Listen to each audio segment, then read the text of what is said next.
I serve as a professor of history at the University of South Carolina, as well as the executive director of the Center for Civil Rights History and Research. We are extremely excited that you are here this afternoon for an extraordinary reunion, an extraordinary conversation about our past, our present, and our future. And we're particularly honored and excited to have this discussion this evening in conjunction with our Justice for All exhibit, which just concluded here on the Penn campus only hours ago. But it's especially meaningful for us to have had this exhibit on these historic grounds and to host this important conversation about the civil rights struggle in South Carolina on the Penn Center campus. To offer words of welcome this evening, we're very pleased to have Penn's new executive director on campus this afternoon to offer words of welcome. So please join me in welcoming the new executive director to the Penn Center, Dr. Robert Adams.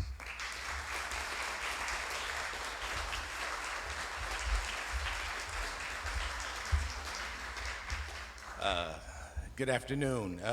It's a pleasure to see everyone here to reanimate this history that is so integral to the power of Penn Center.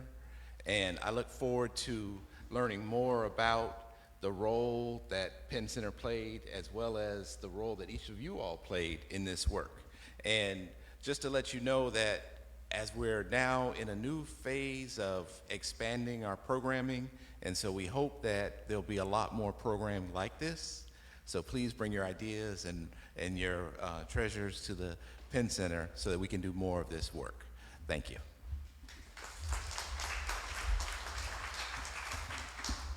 Thank you very much, Dr. Adams. Tonight's conversation is the concluding program for an exhibit that has been on this campus for the last 3 months, entitled Justice for All, South Carolina and the American Civil Rights Movement. This project was an ambitious undertaking to mine dozens of archival collections on our campus at the University of South Carolina that chronicle the individuals, the organizations, the events and the moments that transform this state and this nation. We are excited to have the support of the Central Carolina Community Foundation, the South Carolina Human Affairs Commission, the South Carolina Humanities Council, and the Williams Company. Tonight, we will have an opportunity to hear from those who are on the front lines of struggle in this state and indeed around the nation. We've called this series Eyewitnesses to the Movement. And I think you'll agree when we're done that it's probably not the best title. They were not just eyewitnesses. They were architects of the movement. They were foot soldiers in the movement. So I would like to offer a very brief introduction to our panelists, knowing that my words do not do justice to their careers or their work in the movement. And hopefully, at the conclusion of this conversation, you will know much more about them. Oveta Glover, as an elementary student, was one of the first 11 students to desegregate schools in South Carolina in 1963. Her father, the Reverend Benjamin J. Glover, was pastor of Charleston's Mother Emanuel Church for 15 years. He was a leader of the Charleston NAACP, and he was a participant in a landmark civil rights demonstration in Columbia in 1961. Ms. Glover has worked on the campuses of many of our state's historic Black colleges and universities, including Allen University, Benedict College, and Voorhees College. She is the founder of an annual statewide Black History Month parade and festival. That is actually how I first met her. I interviewed her father, Dr. B.J. Glover, and he said, "You must know my daughter, Oveta." And I became involved in the Black History Parade. Today, she is the president of the Columbia branch of the NAACP, and I have the good fortune of being the chair of her history committee. Our next speaker is Dr. Millicent E. Brown, who was the lead plaintiff in the federal lawsuit to desegregate Charleston and South Carolina public schools in 1963. Later, she became a member of the Student Nonviolent Coordinating Committee, working in Atlanta and Jackson, Mississippi. A history professor and a self-described activist historian, Dr. Brown was part of a family who was deeply engaged in civil rights work in the Lowcountry and the entire state. Her father, J. Arthur Brown, led efforts to desegregate public spaces, including parks and beaches around South Carolina, and he served as the president of the the Charleston branch and the state NAACP. Dr. Brown's oral history and digital project, Somebody Had to Do It, examines the history of school desegregation in South Carolina and the United States South. This online exhibit features oral histories of African Americans who were the first children to integrate public schools in the mid-20th century. Our next speaker is Dr. Dan T. Carter, a native of Effingham, South Carolina, who was a civil rights activist as a student at the University of South Carolina in the early 1960s. During that period of time, he visited the Penn Center as part of a series of interracial conferences on this campus. He is an acclaimed historian and former professor at Emory University and the University of South Carolina. He has received 8 major literary and academic awards for his books and an Emmy for his documentary on George Wallace. His most recent book is Unmasking the Klansman, the double life of Asa and Forrest Carter. Dr. Carter also was my dissertation advisor. We met at Emory University over 30 years ago, and later he joined me on the faculty at the University of South Carolina. Our last speaker is Mr. Rodney Hurst, Sr. And before I tell you what you should know about Mr. Hurst, let me tell you how I first met him. I met Rodney Hurst on the dance floor in Fernandina, Florida. I had read about a Rodney Hurst, who you'll hear about in a moment, but this Rodney Hurst was the DJ at my mother-in-law's 75th birthday party. And as we were talking, I'm like, you're Rodney Hurst of Jacksonville, NAACP leader, and we made that connection. Later discovered some similar family roots in Aiken County, South Carolina. Rodney Hurst Sr. was named the president of the Jacksonville NAACP Youth Council when he was 16 years old. In 1960, he helped to lead sit-in demonstrations in the student movement in Jacksonville. At one of the sit-ins, the Jacksonville students endured a horrific mass attack by white supremacists in what was known as Axe Handle Saturday. He participated in training programs at the Penn Center. He was an insurance professional and later served 2 4-year terms on the Jacksonville City Council. He is the author of numerous books, of which many are on display for sale this afternoon, including the book, It Was Never About a Hot Dog and Coke. And speaking of books, I also just want to briefly mention another book and another author who's with us today. There's the author of the Penn Center, A History Preserved, written by Dr. Orville Vernon Burton and Wilbur Cross. Very pleased to have my friend and colleague, Vernon Burton, here today. So as you can see, we are in store for an extraordinary conversation with 4 extraordinary individuals. And I wish we had enough time to delve into many, many topics that I know are on my mind, at least, about their careers. But I'd like to begin with Ms. Oveta Glover to talk about 60 years ago.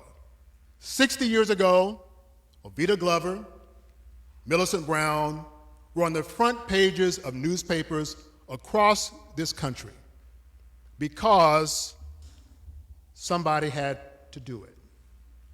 Why were they among those who dared to cross the boundaries of segregation in South Carolina? And why was that moment so critical in the life you led thereafter? So, Ms. Glover, thank you for being with us. For those who may not know your story, tell them about 1960 and 1963 and your experiences and your involvement in South Carolina. Very little time. And is she Mike? What's the...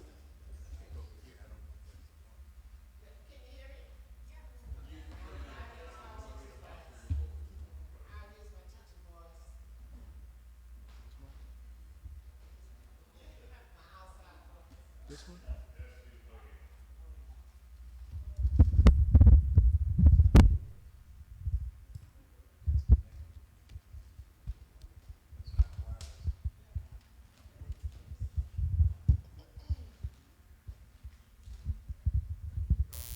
Much better? Much better. Again, Oveta Glover. They call me L. Oveta Glover. Lydia is my first name. However, and to speak about the experience that I've had,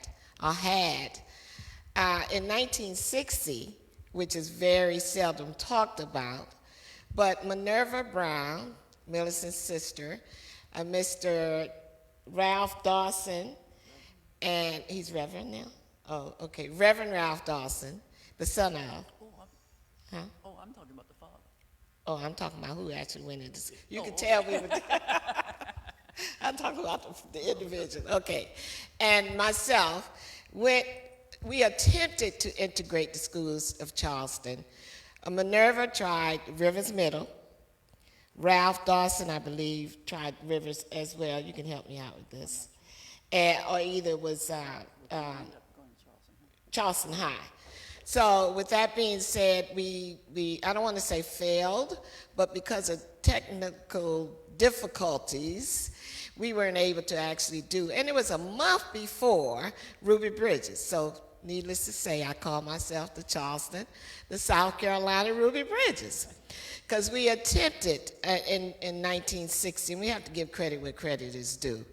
And so we had to go back around the table, we meaning our parents, our leaders at the time, because of those difficulties that we encountered then.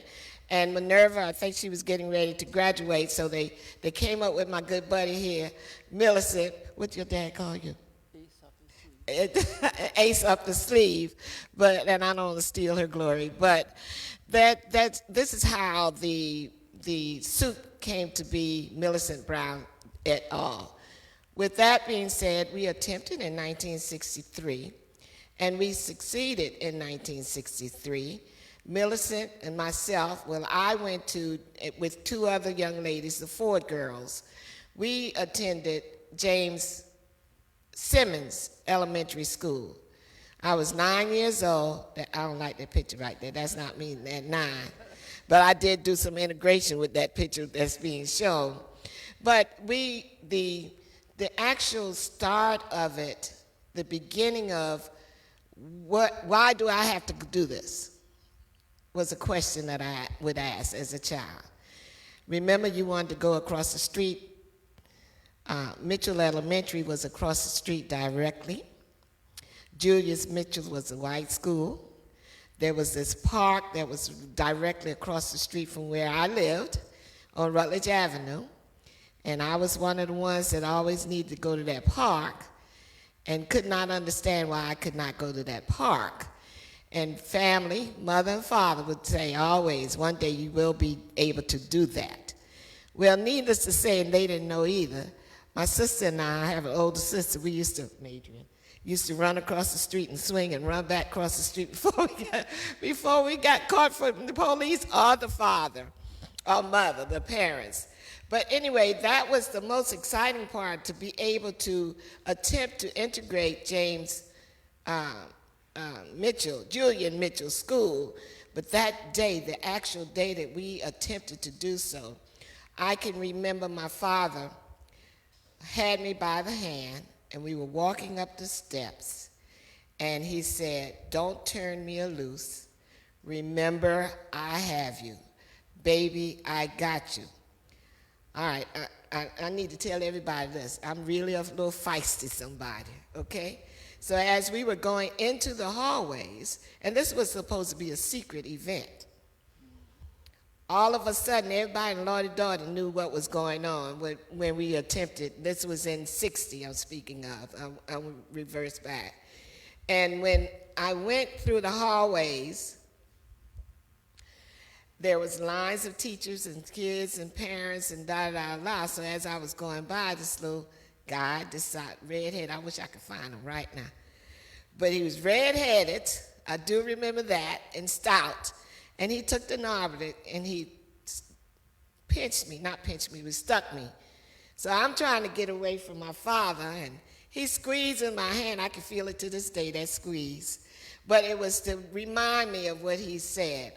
When we got into the principal office, and I'm paraphrasing right now, and I just recall the look on this man's face and the drop of my father's squaring off his back, and proudness just dropped because he was told that I could not enter the school because there were not the proper paperwork that was supposed to have been to transfer schools. Well, with that being said, it didn't stop the powers to be, and I call them powers to be because they got together again and they strategized again on how and what will be happening when we go attempt to do it. We wasn't able to do it until 1963, but like I said, it wasn't a success. When I went that day, Dad took me in. We were earlier than the Ford girls. That's why you don't see any pictures of me going into the school, because we went early. Dad took me in and he left me. But when he took me in, he introduced me to the teacher at the time, and she pointed to the back of the class. I've never sat in the back of a class before a day in my life, and didn't want to go. I couldn't understand why I had to sit then in the back of the class. But it became a good thing because I met a young lady, and we reconnected about 10 years ago. In fact, she's in Columbia. I can't say her name. But when we reconnected, I always called her Kathy at the time, and to tell this story. So Kathy said, "I could never understand why you couldn't spend the night with me." We would walk to school together, had to separate when we got to school, and we would walk away from school together. But with that being said, children mimic what they see and hear. And I say this all the time to this day. With her being not understanding why, and I could not tell her why. I know that she could come to my house because my parents said yes. But her parents said no, and they never explained to her until she got older why that was. But during that time, the travesty that I went through mentally, having to deal with answering the telephone, little black girl, that's not the word, but we're going to kill your parents. Imagine having to answer the phone like that.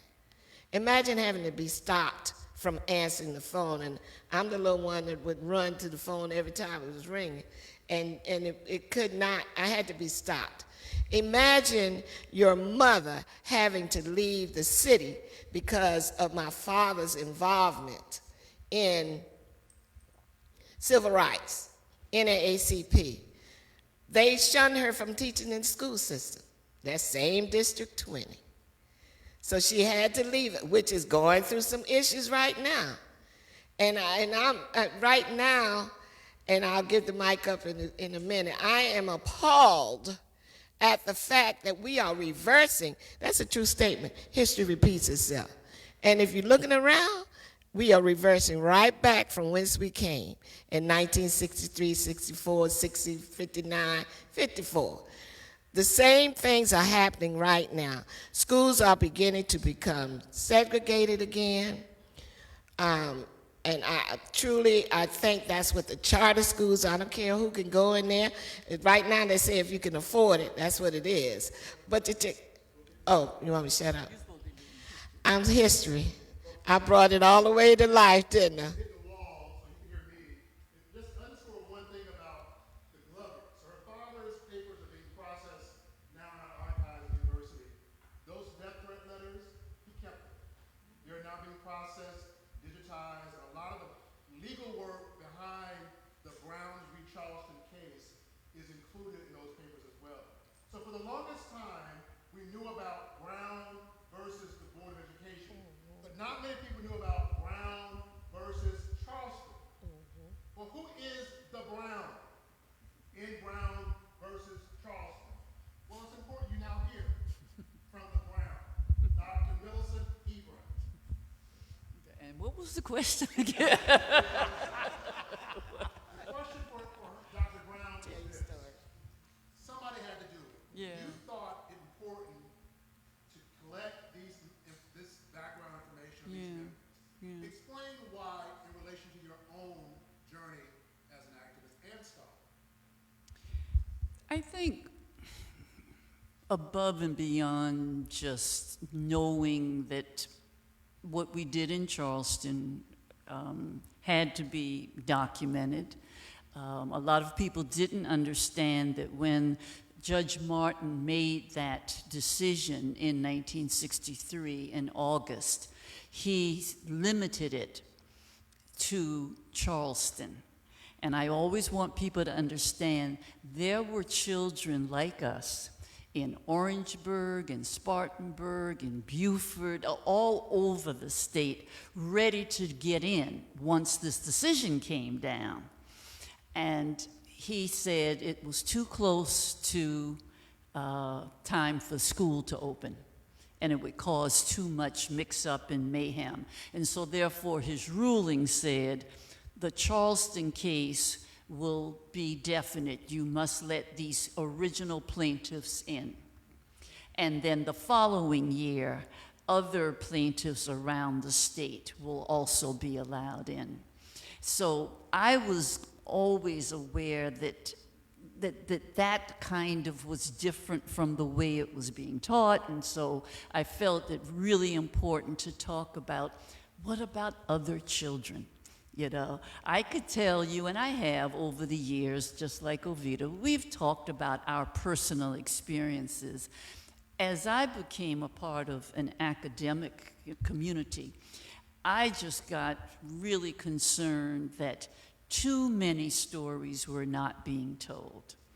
I especially got concerned because it appeared that if it was a Ruby Bridges or a Central High, where there was a lot of violence and a lot of publicity, those were the stories that seemed to be talked about all the time.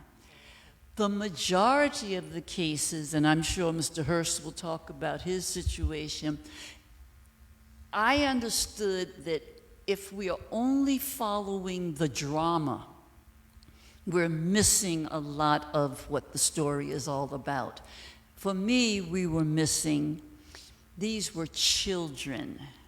We've left a humanistic part of it, as I've been saying for years now. School desegregation does not belong to historians and political scientists. It belongs to psychologists, sociologists, anthropologists, education people. You know, it's like all the disciplines need to talk about this phenomenon. And if you talk about it just through the lens of history and poli-sci, it becomes a date, a decision, and maybe a name.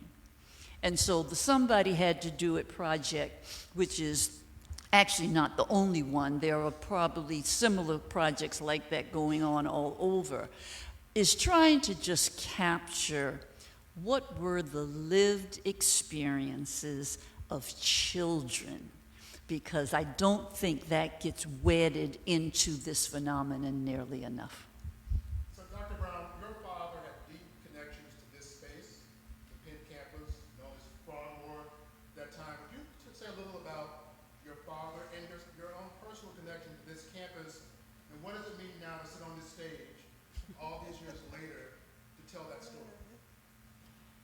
does it feel to talk about something 60 years ago? I mean, I'm still processing that.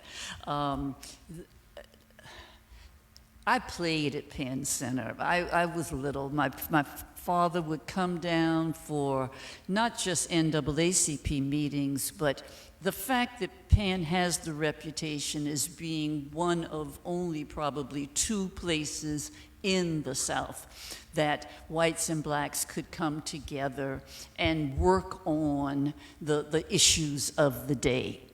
But as a child, I'll be honest with you, I'm not sitting in there listening to, analysis of strategy and, I'm playing outside with other youngsters that have come. My father always brought my sisters and me to these meetings, such that what happens is Penn Center is a memory like Highlander, but Penn Center was my first memory that we're hearing about all the ugly white people and the things they do. And that can certainly have been part of our thinking. Penn Center is where you met people who didn't look like you, who seemed to want to really move society along. So as I got older, and yeah, there are many years of anger that I have gone through and had to process as I got older. But then I remember Penn Center. And it's like, I can get mad, but I can't throw that blanket over people the way it's easy to do sometimes, because Penn Center was there. I go back as far as Courtney Seiseloff. Now, that's a long time ago, okay? But that's where I got introduced, because I did not know white people in Charleston, where I lived.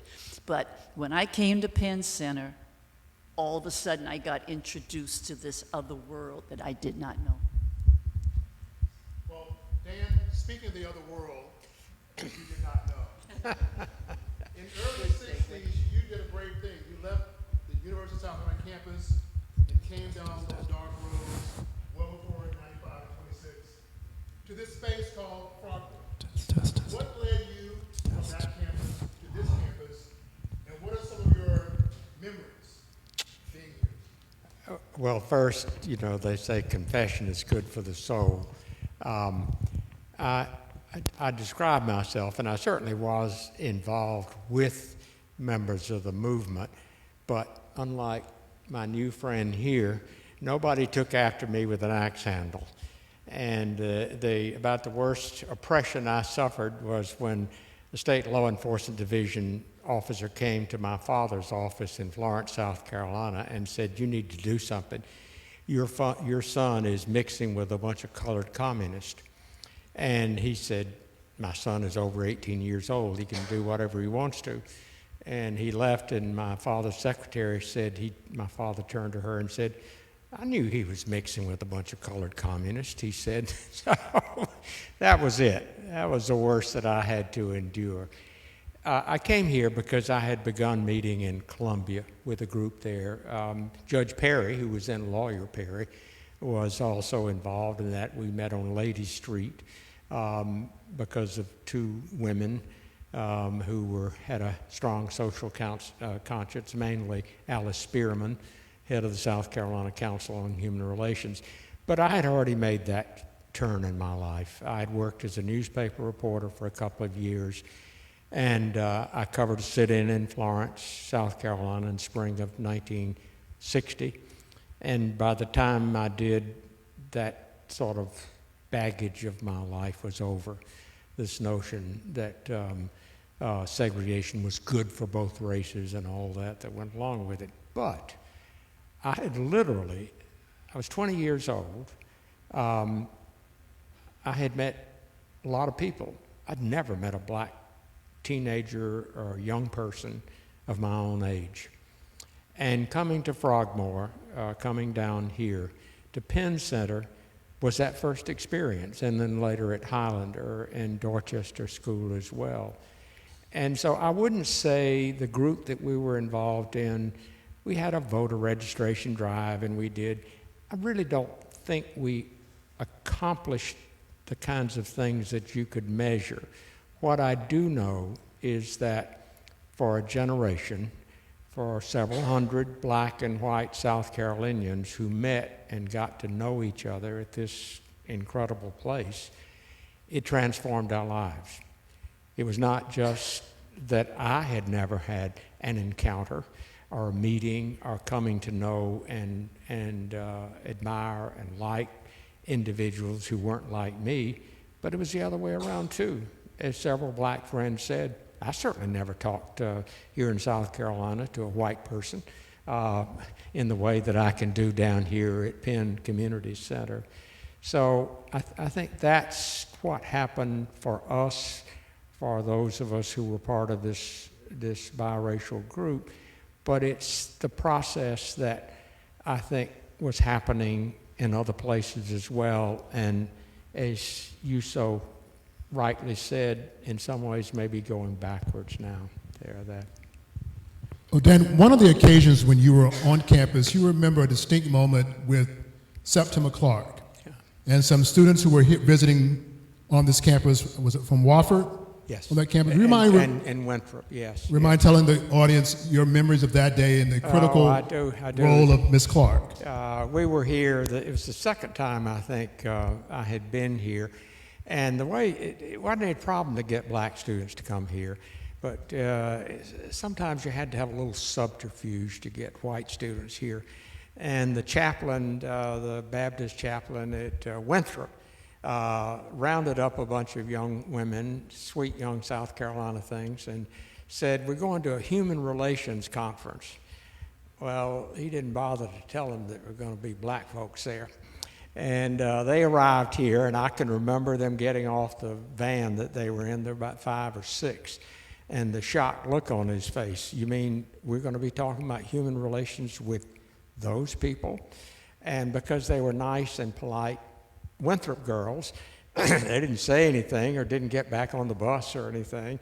And after a few hours, things seemed to be okay. But that evening after dinner, we were sitting around and I had a pretty spirited discussion about nonviolence, either as a way of life or as a tactic. And that was a common kind of issue you got into that period.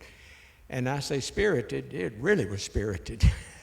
But at the end of the time, as we always did, we formed a circle, we locked arms, and we sang "We Shall Overcome" as a way of trying to bring people back together even when we disagreed.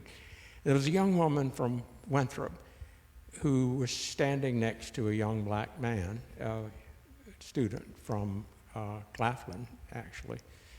And she hesitantly reached out her hand, and as we started singing, she suddenly bolted. And the restroom, I remember, was right off the thing, and you could hear her throwing up. She was literally throwing up. And wouldn't come out, and Septima Clark went in, and after a few minutes she came out. She had been crying, and it could have been this horrific thing. As she said later on, this is the worst thing that ever happened to me in my life and the best. And Ms. Clark talked about, here's what we're fighting about. We're fighting about a system that creates such fear, such repugnance, and mainly such fear, because what we fear, we hate, that we have to fight that system. And the young woman, who I won't name, who I still kept in touch with, is as much a victim as anybody else. And it certainly was true. She went on to become very active in civil rights later on. But for me, it was this incredible moment in which you realized just how horrific 100 years of segregation and slavery was before it, in creating this nightmare that we're still fighting in this country. So, Mr. Hurst, those students left here, they got back on their bus and vans, and they went to Rock Hill, Spartanburg, and Columbia. Yes. One night, you came by bus from Jacksonville to where you thought you were coming to the Penn Center. Would you mind relaying to the audience your first connection to Penn Center and why you were being invited to this space to tell the story of Jacksonville. First of all, before I start, I'd like to thank Brianna and Latasha and members of the staff for their great warmth in getting me all squared away to come here. I visited Penn Center the first time when I was 14, 1958. I almost didn't make it. First Greyhound bus by myself, Greyhound bus trip by myself. The bus driver was supposed to tell me when I got to Beaufort so I could get off. And I went to sleep, and he didn't tell me, and I woke up in Charleston. Then he put me on a bus back to Beaufort. It was 3 o'clock in the morning. So here I am, 14, going to a civil rights conference, whatever that meant, in a place that I was not familiar with, even though I had relatives in Aiken, South Carolina, which was 1,000 miles away. Now, I did not know that they had sent, thank you, they had sent a taxi out looking for me because my luggage came in to the bus station. So I am hiding in part on the side of this closed gas station, which also doubled as a Greyhound bus station. And finally, after hiding several times from car lights, the cab driver, who was black, finally saw a shadow, he said, called out my name several times. I finally answered, and he picked me up and he brought me to the Penn Center. At age 14, they called me the kid. I started school when I was 5 and I got skipped. My pastor says favor ain't fair. And for those of you who don't know what favor ain't fair means, ask somebody.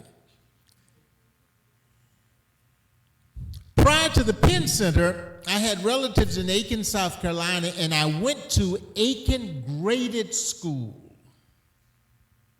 Aiken Graded School was the black elementary school in Aiken, South Carolina. The white elementary school was called Aiken Elementary.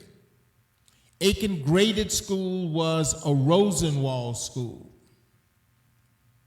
There was also a Rosenwald school in Jacksonville, Florida that I went to in elementary school. It was West Jacksonville Elementary. So throughout my entire elementary school years, I attended Rosenwald School. So if you're on Jeopardy, then answer that question as a trivia and you might get the jackpot. When I sat in the meeting, my first trip to the Penn Center at age 14, I met a number of folk who were not civil rights personalities then.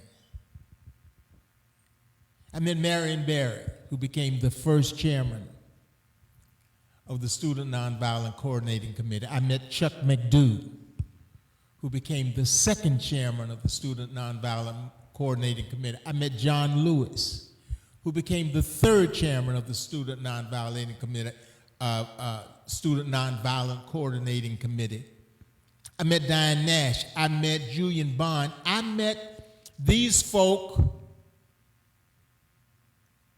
who could only talk and discuss the insults and the disrespect and what was happening to them as college students, as children, as teenagers in a place like Penn Center. And understand when, as a preteen and as a teenager, when you walked around, seeing the colored and white signs, when you had this ravenous disease called racism slapping you in the face every day, and nobody could tell you why. It makes a difference because you couldn't talk about it.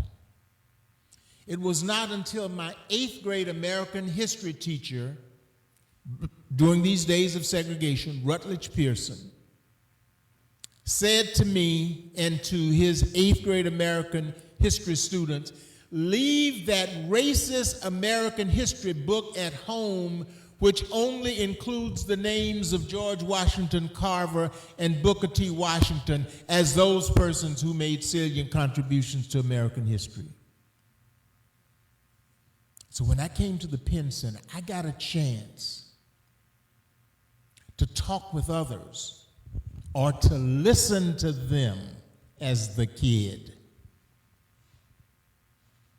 as they were developing personalities and strategies and plotting how you deal with social justice. I became the president of the Youth Council at age 15 in Jacksonville. I joined the Youth Council in ACP at age 11 as a result of Mr. Pearson's class. He would tell us freedom is not free. If you're not a part of the solution, then you're a part of the problem. Then he encouraged us to join the Youth Council in ACP again, which I did at age 11. And you see, it is hard, even in the academic arena. They will say to you, well, you know, we're not as concerned about your lived experiences as we are your scholarship, your academic credentials. But your lived experiences when you are black in a racist society, in a segregated society with the insulting signs every day, those lived experiences are very important, especially when you understand that American history is incomplete, dishonest, and racist. And the Penn Center not only changed my life, but it started me on a path to make me understand some things I would have never understood had I not come here.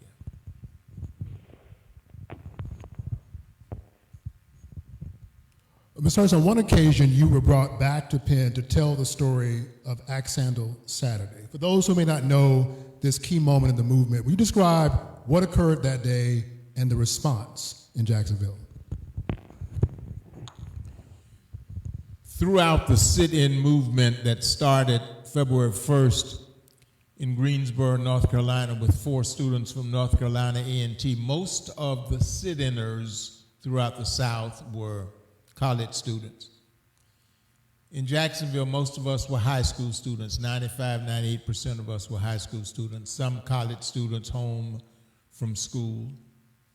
We wanted to sit in earlier, but we could not sit in during the school day because we would have been truants. So during the summer, we sat in. We sat in for 2 weeks.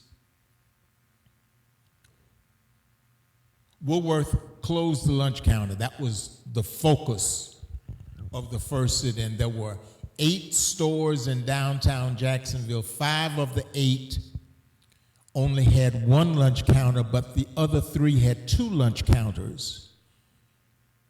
Woolworth, you would walk in and see this beautiful lunch counter to the left, 85 seats punctuated by windows, nice signs, and you had to walk all the way to the very end through the pet food, through the aquarium supplies, through the shoes, through the mirrors, before you got to the colored lunch counter with 15 seats.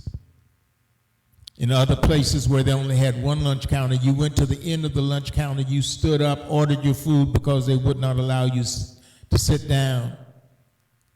And then you had to wait until you got your food. Now, these were stores that invited us in to spend our money, but only where they wanted us to spend our money, and we said that was disrespectful.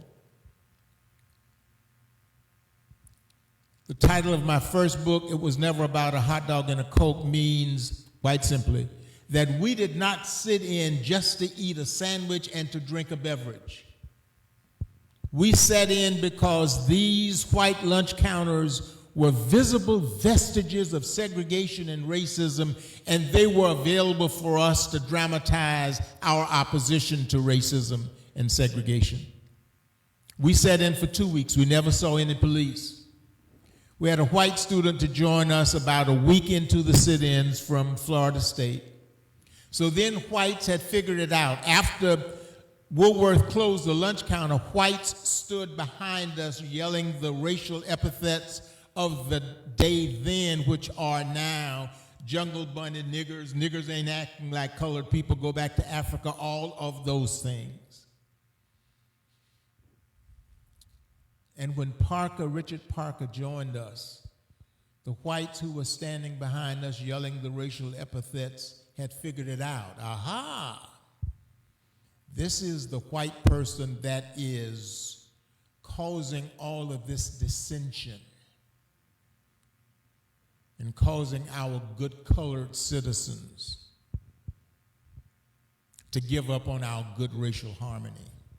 So they started directing their venomous comments at him as this nigger-loving racial agitator, to the extent that some teenagers were in Woolworth's, and they physically had to take him out of the store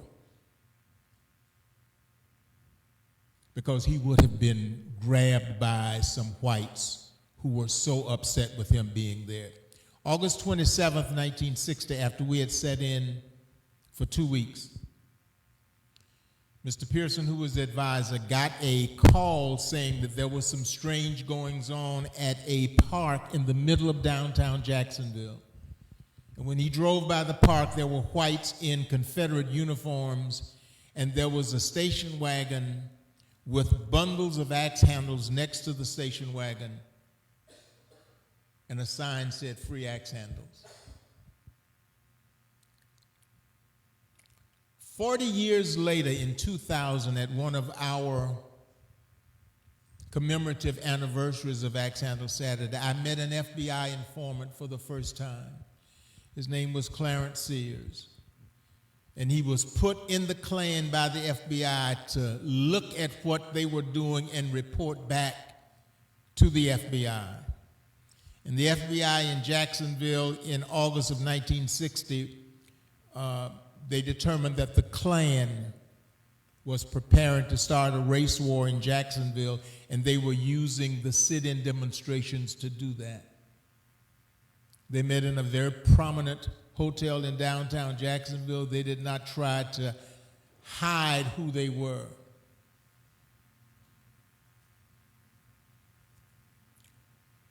We never saw any police. We sat in that day even though we knew something was going to happen. We called it healthy courage.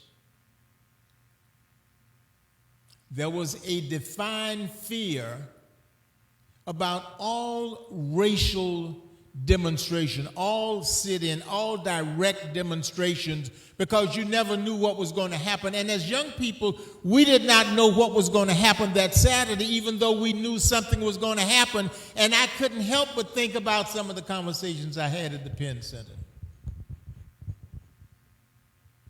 Even before SNCC was organized in April of 1960 at Shaw College,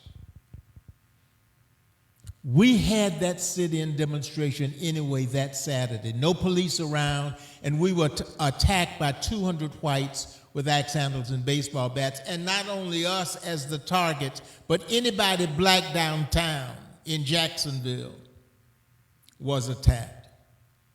And the white press blacked out all news about what was going on. If it were not for the black press during the civil rights movement in the 50s and the 60s, you would not have known some of the particulars about what went on.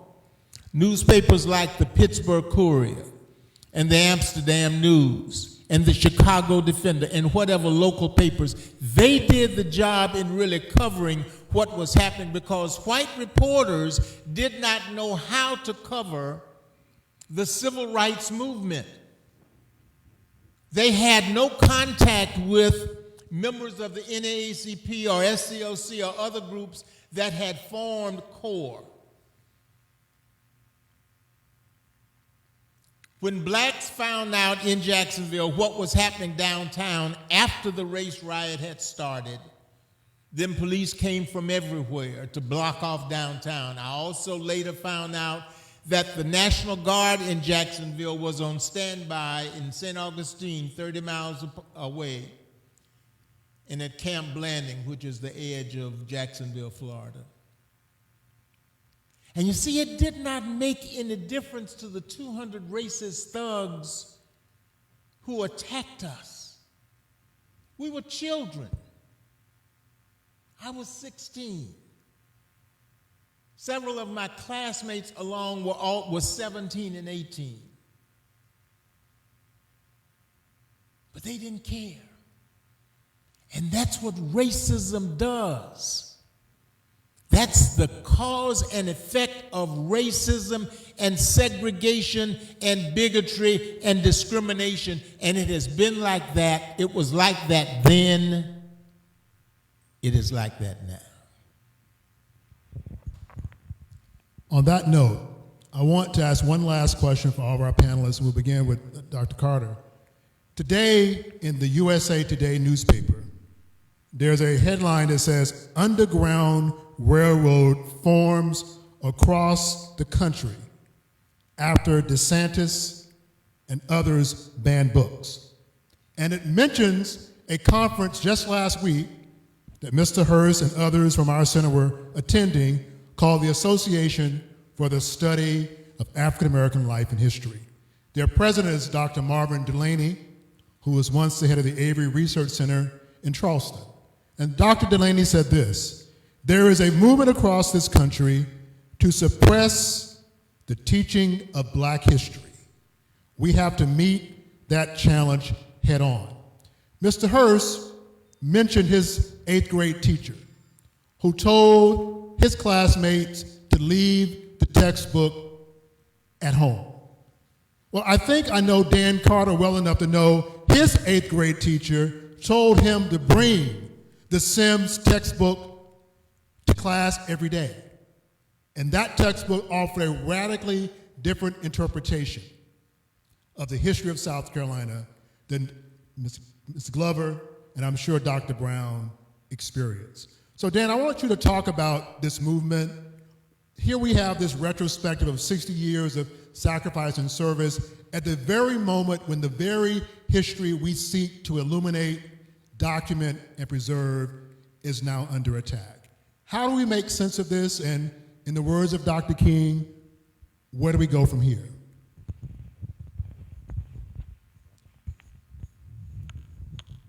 I'm not sure, Bobby. But it is deeply unsettling. Monday night, I will be speaking to the Transylvania County School Board meeting because they're drawing up plans to comply with the new North Carolina law, which was patterned after the Florida law, which is to revamp the curriculum so that it will, as if they carry it out, it will end up limiting the discussion not only of racial issues, but any issues dealing with, quote, troublesome issues, LGBT issues, anything that might embarrass or shame or make someone feel ashamed. Well, I don't have but I've written them a letter, but I don't have but 3 minutes, and I'm going to talk during those 3 minutes about the textbooks I had when I was growing up. And I'll tell you, they were the ones that may not have been used, but they were passed on in tattered forms because they were tattered, left over from white schools to black schools. And that Oliphant textbook includes 2 types of descriptions of African Americans. And I'm exaggerating only slightly. Either they're black beasts or their happy darkies. It is the most incredibly demeaning, the very few remarks that exist in there. And no one gave a damn about the effect that it had on black children during that period. Nobody cared. But suddenly, because we have to face up to the truth about where we are, where we've been, and the impact that it's got on the present, we can't do that because it might make someone uncomfortable. Well, being uncomfortable, any change requires being uncomfortable. And at root, that's just what this is all about. And that means people are going to have to fight in school boards, they're going to have to fight politically, but they're also, I mean, we're now setting up a course in my community to deal with black history in an attempt to make sure that the truth is at least told on some level, but it needs to be in the schools, not simply in community courses and however valuable it is in churches or whatever, because frankly, it's white kids who need to know the truth. Most black kids know what the truth is. They feel it in their bones even if they don't know all the facts about it.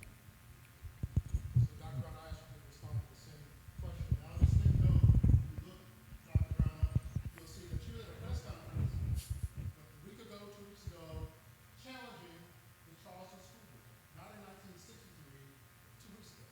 That's right. I think we're all aware that what's happening across the nation is really just an abomination.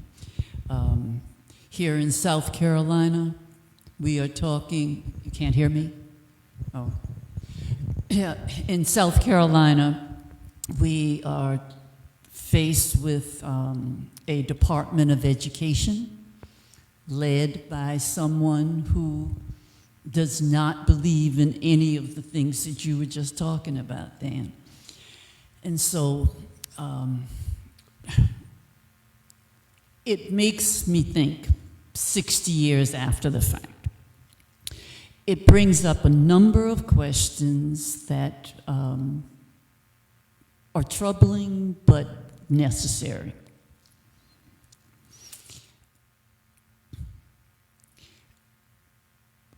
First of all, we did not teach all the real reasons why integration was needed. And while there was the legality of following through with Brown versus Board Topeka, that was very important, I don't think we spent enough time talking about the fact that we had to break the legal barriers so that we could really address the psychological. The fact that all of us were being taught that black folks were of a different species, you know, less than, all of the horrible lies that have been told for centuries now.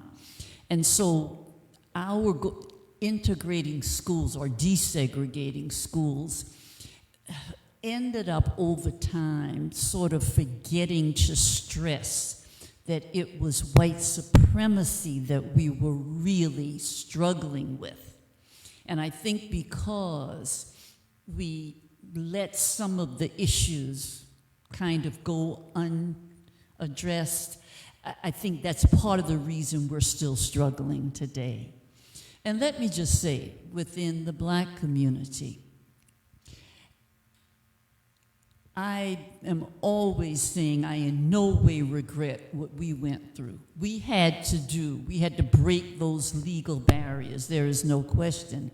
But I've had over the last many years a chance to think about, well, wait a minute now. Are we telling little black kids that if they don't go to school with white people, they can't be as smart? You know, and when in teaching, I had a beautiful young black woman come up to me and say, well, Dr. Brown, when you talk about having gone to all black schools and then you went to integrated schools, we think ghetto. And I'm saying, what? What are you talking about? And I realized, and I had to redo all of my thinking and my curriculum, because I realized we're not teaching what the real enemy was. And so now, even in this generation, we have black kids thinking that we integrated because we weren't good enough in our own communities. And so that's the big lie that I hope that all of these kinds of discussions and his publications and all the efforts of people, we really have to get very basic, because we're sending false messages out, and we need to pull them back in, make the correction, and say the enemy was this false notion that some people are better than others. And from that point on, all of the other activities, have had to emanate. But we are fighting in Charleston, as are other areas, that I'm not going to tell you that going to an all-black school is a bad thing. I'm just not going to say it, because then that somehow says you can't have black excellence. And we old enough up here, right, Durst? We old enough up here to know that we had some fine black schools that we attended and were well educated. But it was the principle that we were having to fight. But see how important it is when I mentioned earlier the psychologists, the educators, we have to see all of this transition and take the time to add the nuance, because otherwise we're falsely thinking, oh, it's integration or segregate. We're just confused, all of us are. So it's really our obligation to read his books and all the others and insist that we stand up against this banning and all of the other lies. We have to understand we're avoiding what the real enemy always was. And that's going to have to be done in multiple ways, for sure.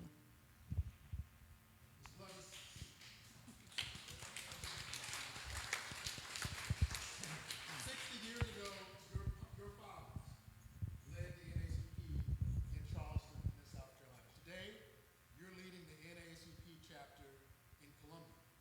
You began your remarks by saying, I really feel like we're going back.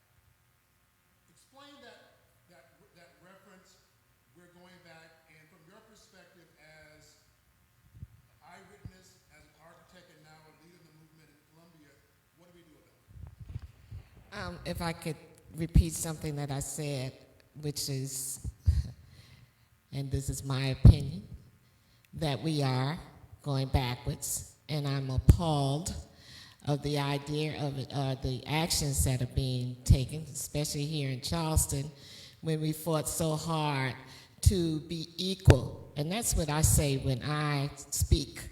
It wasn't about going to the white schools. It was about being able to get those books that weren't torn out and written in, et cetera, the good books. In the black schools, yes, the teacher had one good book, right? One good book, and if our page was torn out, then she had to read from her good book for us to get the complete story. So this is what the integration that was instilled in me, all about. But what's happening now, and I don't care if y'all quote me or not, but if you can't teach one, you don't need to teach any history, okay? It needs to all be squashed out so none of us, we can. Unfair that our black history, our colored people history, any color, is not being allowed within this trial. And I believe that the NAACP, by the way, is NAACP, not NAACP anymore. We are trying to rebrand.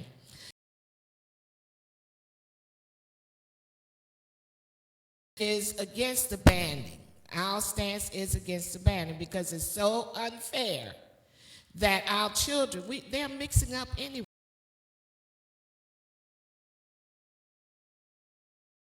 So they'll know you know, what kind of blood and all of the above.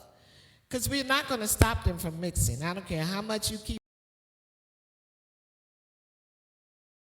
that now, the more they are edged to going toward, right? So my thing is, and I'm quite sure the NAACP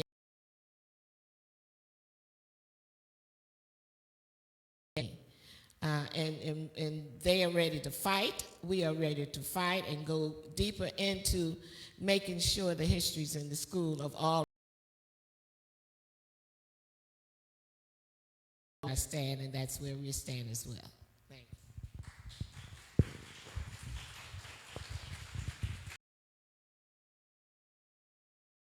Hour would pass very quickly, and I know Penn closes soon as well. So I want to have you join me in thanking our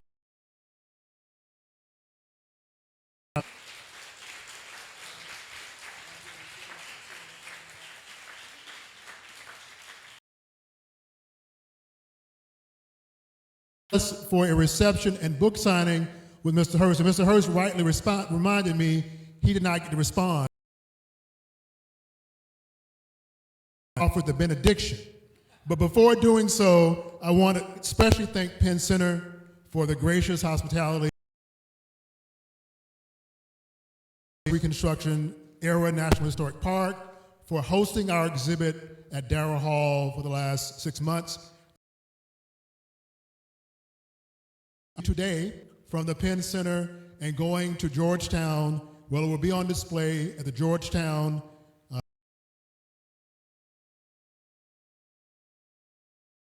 16th.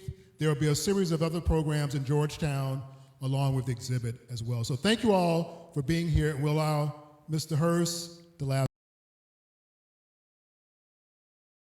Dr. Donaldson, not so much the last word as there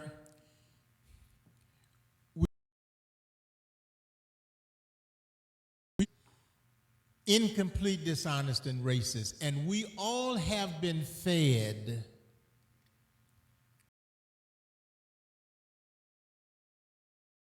been told it's gourmet food. We've been told that Christopher Columbus discovered America. We've been told that he got on a horse and rode from Lexington to Concord, saying to arms, the redcoats of the British are coming. We've been told that up in the air, lightning struck the key on the kite, and therefore Benjamin Franklin discovered electricity. None of that. Mr. Burton in the audience and I found out today we've got a mutual friend. His name is James Lone. Teacher told me everything your American history textbook got wrong. Jim died in October of 21,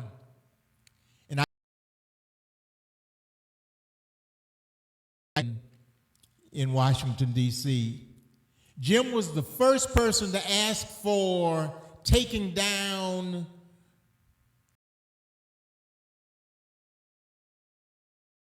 was an expert on dealing with the number of racist symbols that we have here in this country.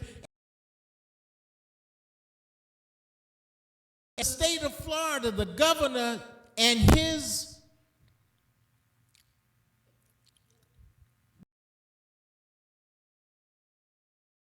basically said that not only was slavery beneficial to black folk, but black that they were able to use during the rest of their life, and that the story of Ruby Bridges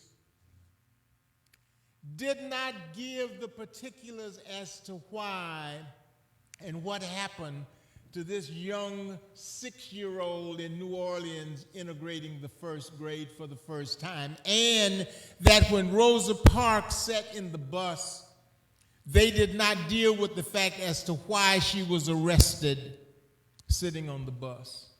Because there is this intent to rewrite American history, But what we should realize and understand that I cannot expect someone who had me in slavery for more than 300 years to tell my story and to be fair about history based on what they were responsible for. See, I can't expect the oppressor to talk about how the oppressor oppressed the oppressed. And that's what we're expecting. Because many black folk, many of us went to sleep at the wheel instead of teaching many of our children. And Christian white folk are so silent in all of this until they are yelling from the rooftops, we don't want to deal with any of that.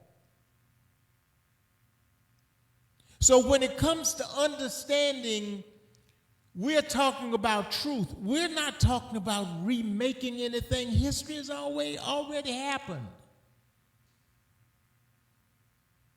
But none of us will stand up. White folk, in many instances, will not stand up and tell somebody, you are not telling the truth. And it's happening in school boards in almost half of the states in this country. We've got a decision to make. Because if we keep on doing what we have been doing, we're going to continue to get what we've been getting. On that note, thank you all for being here. Chef Andre has prepared a great reception, so please enjoy our refreshments. And if there are some pressing questions for our panelists, please speak with them afterward. Thank you all very much.